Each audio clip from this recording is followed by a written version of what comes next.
పవిత్ర గ్రంథంలో ఒక ఉదాహరణ 1 దెస్సలోనియులకు రాసిన పత్రికలో 1:9 ఇవ్వబడెను. ఈ వాక్యము పశ్చాత్తాపములోని 3 ప్రధానమైన అడుగును చూపుచున్నవి.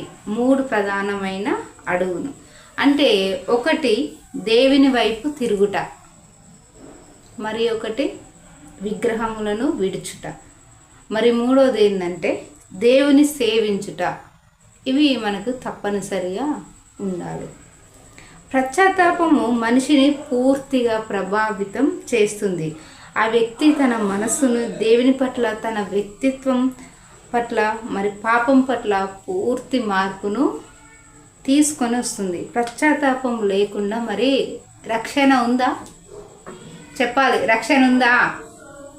లేదు. పాపములకు క్షమాపణ కూడా లేదు. పశ్చాత్తాపమును విస్మరించి సువార్త ప్రకటించు వారమని చెప్పుకొని వారుండుట అదేంది నిజంగా ఆశ్చర్యకరం కదా. బాప్తిసమిచ్చు యోహాను ప్రభువైన యేసుక్రీస్తు యొక్క ముందస్తు దూతగా పంపబడి పశ్చాత్తాపమును మరి ప్రకటించాను.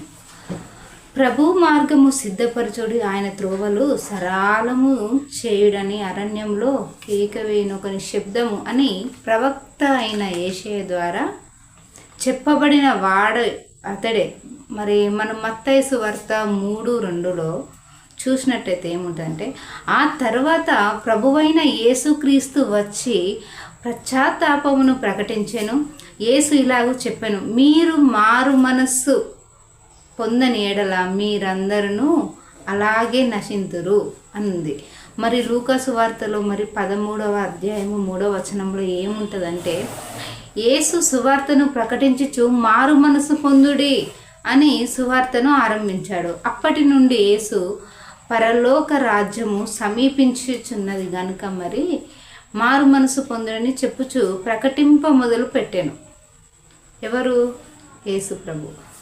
మరి మత్తయి సువార్త 4:17 ఏముంటుంది అనగా, యెరూషలేము మొదలుకొని సమస్త జనముల